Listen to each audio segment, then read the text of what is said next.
আসসালামু আলাইকুম। আমি আজকে ফিনান্সিয়াল ম্যানেজমেন্ট সাবজেক্টের ডিভিডেন্ড পলিসি সম্পর্কে আলোচনা করব। এই dividend policy management department 4th ইয়ার, অ্যাকাউন্টিং ডিপার্টমেন্ট 3rd ইয়ার একটি গুরুত্বপূর্ণ অধ্যায় ডিভিডেন্ড পলিসি। লভ্যাংশ নীতি। এখন লভ্যাংশ নীতি হলো আমাদের 3 প্রকার: ওয়াল্টার্স মডেল, গর্ডনস মডেল, আর একটা হলো মডেল, অর্থাৎ মডিগ্লিয়ানি অ্যান্ড মিলার মডেল। তাহলে ডিভিডেন্ড পলিসি হলো 3 প্রকার: ওয়াল্টার্স মডেল, গর্ডন মডেল এবং কি মডেল, মডিগ্লিয়ানি অ্যান্ড মিলার মডেল। এগুলো ব্যক্তির নাম অনুযায়ী নামকরণ করা হয়েছে। এখন আসে আমরা পূর্ণরূপ সম্পর্কে একটু জেনে নেই।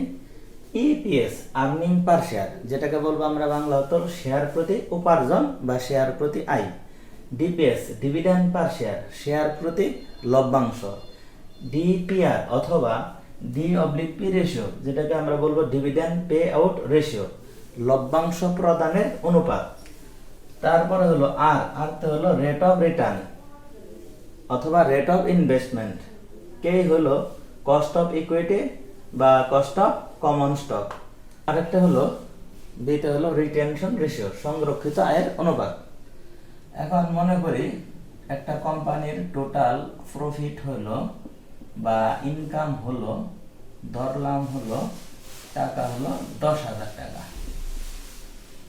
এই কোম্পানির নাম্বার অফ শেয়ার, নং অফ শেয়ার ধরলাম হলো 1000 শেয়ার সংখ্যা, টাকা না।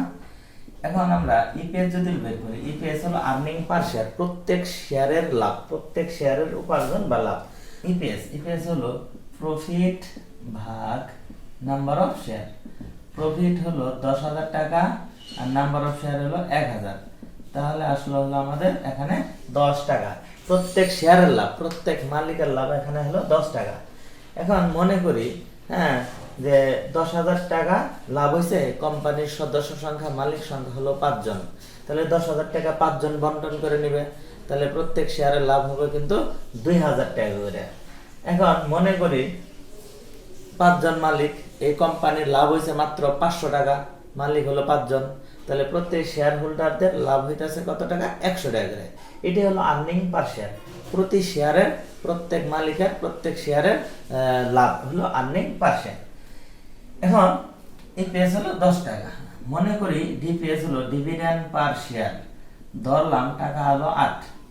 ডিপিএস হলো ডিভিডেন্ড পার শেয়ার, প্রত্যেক শেয়ারের লভ্যাংশ। একটা কোম্পানি প্রতি শেয়ার হোল্ডারদের লাভ হয়েছে, আর্নিং উপার্জন হয়েছে 10 টাকা, কিন্তু কোম্পানি সিদ্ধান্ত নিল এখান থেকে সবাইকে 10 টাকার পরিবর্তে 8 টাকা করে সবাইকে নগদ লভ্যাংশ হিসাবে প্রদান করা হবে। সেটাই হলো ডিপিএস। ইপিএস এর মধ্যে থেকে যে নগদ লভ্যাংশটা পরিশোধ করা হয় শেয়ার হোল্ডারদেরকে, ওটাকে বলা হবে ডিপিএস। এখন মনে করি 10 টাকা লাভ হয়েছে আর 7 টাকা করে প্রদান করব, প্রত্যেক শেয়ার হোল্ডারকে 7 টাকা প্রদান করব, এখানে ডিপিএস হলো 7 টাকা। ইপিএস 10 টাকা হয়েছে, মনে করি প্রত্যেক শেয়ার হোল্ডারকে 6 টাকা করে লভ্যাংশ পরিশোধ করব, প্রদান করব কোম্পানি, এখানে ডিপিএস হবে 6 টাকা। একইভাবে আমি যদি বলি যে ইপিএস 10 টাকা হয়েছে, কোম্পানি সিদ্ধান্ত নিল 4 টাকা করে লভ্যাংশ পরিশোধ করব, 10 টাকার মধ্যে থেকে 4 টাকা যে পরিশোধ করব, 4 টাকা হলো এখানে ডিপিএস। তাহলে ইপিএস এর মধ্যে থেকে যে পরিমাণ টাকা শেয়ার হোল্ডারদের মধ্যে নগদ প্রতি শেয়ারে বিতরণ করে দেওয়া হয়, সেটাকে বলা হবে ডিপিএস। তাহলে এখানে আমরা ইপিএস হলো 10 টাকা, এখানে আমরা ধরছি ডিপিএস হলো লভ্যাংশ পরিশোধ করব হলো 8 টাকা, আর কে 2 টাকা করে রেখে দিল। 2 টাকা কি করবে কোম্পানি? প্রত্যেক কোম্পানির প্রায় আমাদের বিষয়টা হলো যে রিজার্ভ বা রিটেনিং আর্নিং নামে একটা ফান্ড আছে, ওই ফান্ডে শেয়ার প্রতি লভ্যাংশের কিছু টাকা রেখে দেওয়া হয়, প্রত্যেক শেয়ার থেকে কিছু টাকা রেখে দেওয়া হয়, রিজার্ভ বা রিটেনিং আর্নিং এর টাকাটা রেখে দেওয়া হয়। কেন রেখে দেয়? কোম্পানি ভবিষ্যতে যদি কোনো সময় মূলধনের সংকটে পড়ে, তাহলে ওই রিজার্ভ টাকা থেকে উঠে যাতে বিনিয়োগ করতে পারে, এই জন্যই আমাদের রিজার্ভের টাকাগুলো রাখা হয়। আর এখানে আমাদের 2 টাকা করে আমাদের প্রত্যেক শেয়ার থেকে 2 টাকা করে লভ্যাংশ রেখে দিছে, ওইটাই হলো আমাদের রিজার্ভে রেখে দিছে। এখন আমাদের যে বিষয়টা হলো, তাহলে ইপিএস হলো 10 টাকা, প্রদান করলো মনে করি 8 টাকা করে, এখানে ডিপিএস হলো 8 টাকা। এখন DPR, dividend pay out ratio, লভ্যাংশ প্রদানের হার, লভ্যাংশ প্রদানের পার্সেন্টেজ। আর বিতে হলো রিটেনশন রেশিও, সংরক্ষিত আয়ের অনুপাত 20%। মনে করি এই ইপিএস যে 10 টাকা এটাই মনে করি 100%, ইপিএস যে 10 টাকা এটাই মনে করি 100%। তাহলে 10 টাকা যদি 100% হয়, 8 টাকা তার মানে কি 80% বোঝাইলো, এটাই হলো ডিপিআর। অর্থাৎ 100% লভ্যাংশের মধ্যে থেকে 8 টাকা প্রদান করলো, 10 টাকার মধ্যে থেকে 8 টাকা প্রদান করা মানে 80% লাভ প্রদান করলো। আর কয় টাকা রেখে দিয়েছিল? 2 টাকা, তার মানে 20% লভ্যাংশ রেখে দিয়েছিল। এটাকে বলা হয় বিতে হলো রিটেনশন রেশিও, সংরক্ষিত আয়ের অনুপাত। এখানে আমরা মনে করি যে ডিপিএস হলো এখানে আমাদের 7 টাকা, ইপিএস 10 টাকা হইছে, 7 টাকা প্রদান করে দিল প্রত্যেক শেয়ার হোল্ডারদেরকে। তার মানে আমাদের বলতে পারি 70% লভ্যাংশ পরিশোধ করছে কোম্পানি। আর কত পার্সেন্ট রেখে দিছে? 30% রেখে দিছে লভ্যাংশ। অর্থাৎ এটাকে বলবো আমরা বিতে হলো রিটেনশন রেশিও। এখন মনে করি 10 টাকা লাভ হয়েছে ইপিএস, কোম্পানি 6 টাকা করে লভ্যাংশ পরিশোধ করে দিব নগদ শেয়ার হোল্ডারদেরকে। তার মানে 10 টাকা 100% যদি হয় 6 টাকা, তার মানে 60% লভ্যাংশ পরিশোধ করছে, 60% লভ্যাংশ পরিশোধ করছে। তার মানে কত পার্সেন্ট লাভ রেখে দিছে? 4 টাকা বা 40% আমাদের লাভটা রেখে দিছে।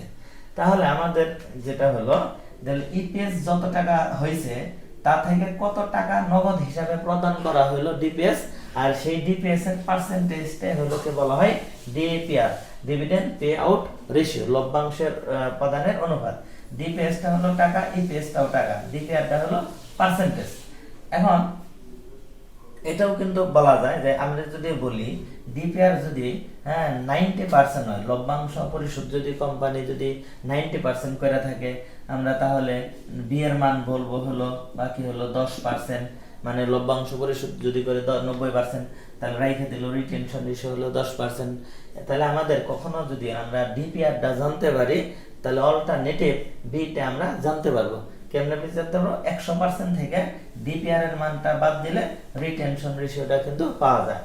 অথবা আমরা যদি বলি যে রিটেনশন রেশিও হলো 10%, তাহলে আমরা বলতে পারবো ডিপিআর হলো 90%।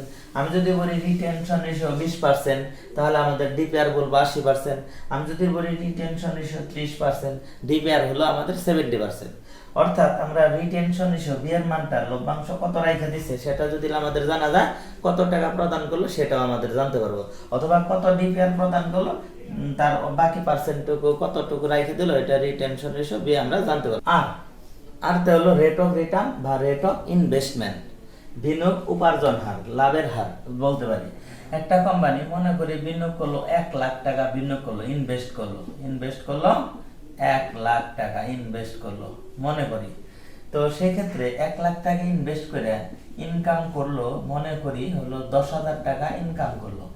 এখানে আমাদের লাভের হার হলো আর এর মান হলো 10,000 টাকা লাভ পাইছে কোম্পানি 1 লাখ টাকা বিনিয়োগ করে।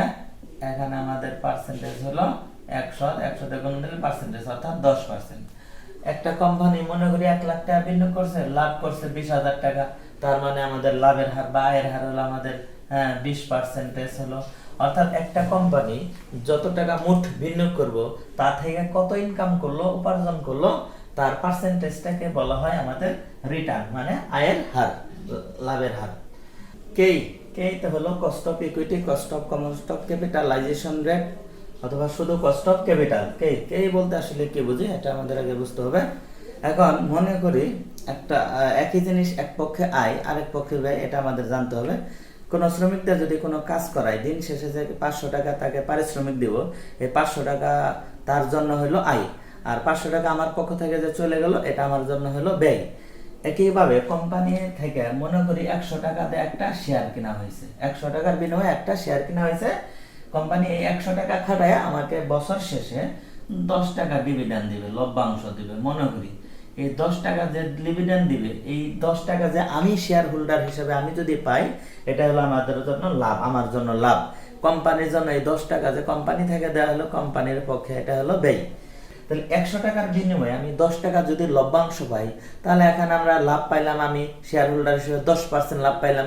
বিপরীতভাবে কোম্পানি থেকে ব্যয় হলো কত পার্সেন্ট? 10%।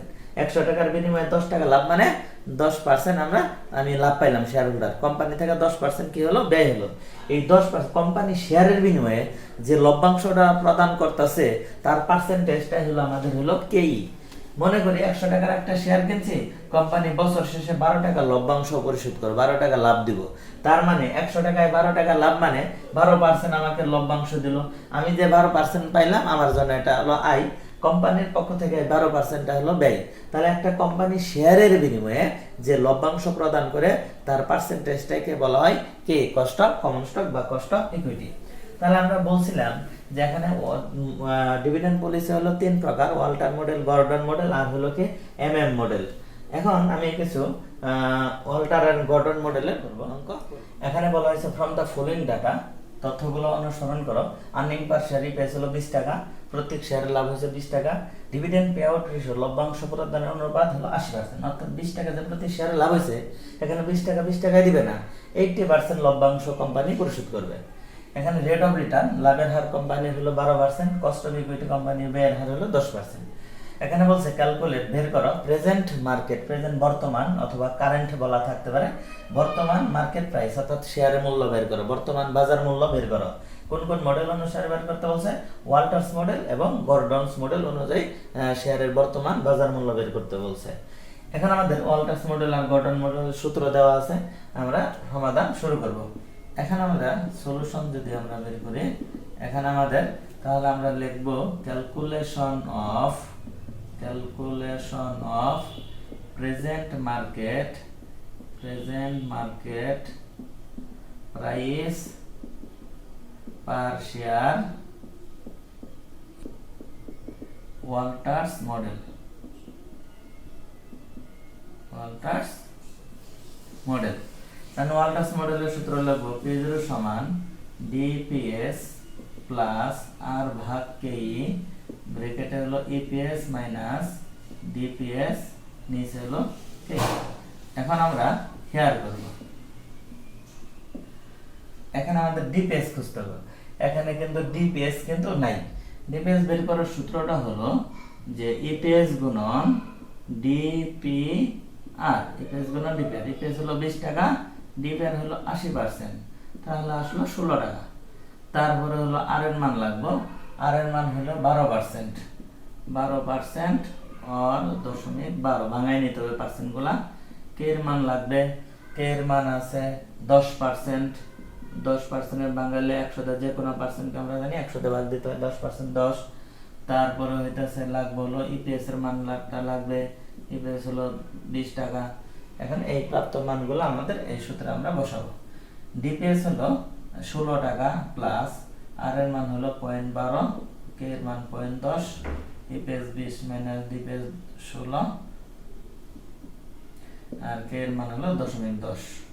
এখানে 16টা নামাইলাম, 0.12 কে 1-2 কে 0.10 পয়সা দ্বারা ভাগ দিলে 1.2 আসে, গুণন 20 থেকে 16 বাদ দিলে এখানে 4 পাওয়া যায়, নিচে হলো 0.10 পয়সা। এখন আগে গুণনের কাজ আগে করতে হয়। 1.2 কে আমরা যদি 4 দ্বারা গুণন করি, 1.2 গুণন 4 তাহলে 4.8 আসবে, নিচে হলো 10 পয়সা। তাহলে আমরা 4.8 আর 16 আমরা যোগ করব, 20.8, নিচে হলো 0.10।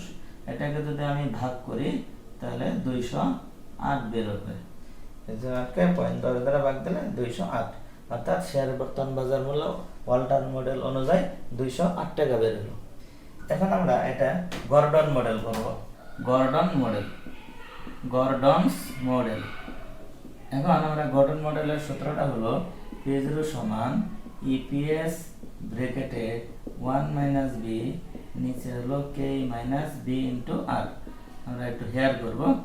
এখানে EPS আমাদের লাগবে, EPS হলো 20 টাকা, তারপর হলো K হলো দেওয়া আছে 10%, বাংলায় লিখলে 10 পয়সা। তারপর হলো আর এর মান লাগবে, এখানে আর এর মানটা হলো 12% আর 0.12 পয়সা।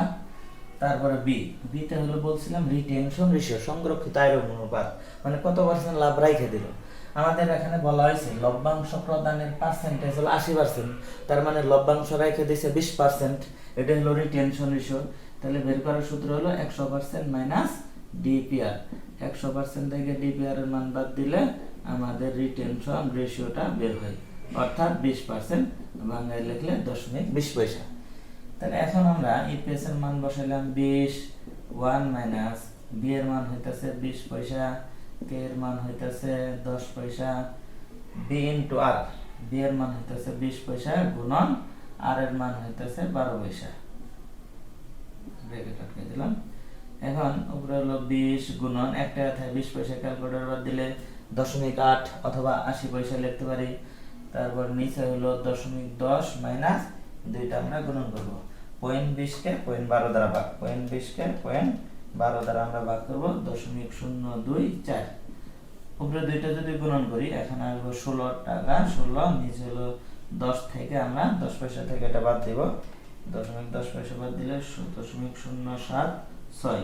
এখন আমরা 16 টাকাকে 16 কে ভাগ দিব, 16 ভাগ 0.076, তাহলে আসবো 210.53 টাকা। এই হলো অঙ্কের রেজাল্ট। এখন এই ভিডিওটি যদি ভালো লেগে থাকে এবং পরবর্তী ভিডিওর আপডেট পেতে অবশ্যই সাবস্ক্রাইব করবেন আর অবশ্যই কমেন্টস করে জানাবেন আপনাদের মতামত।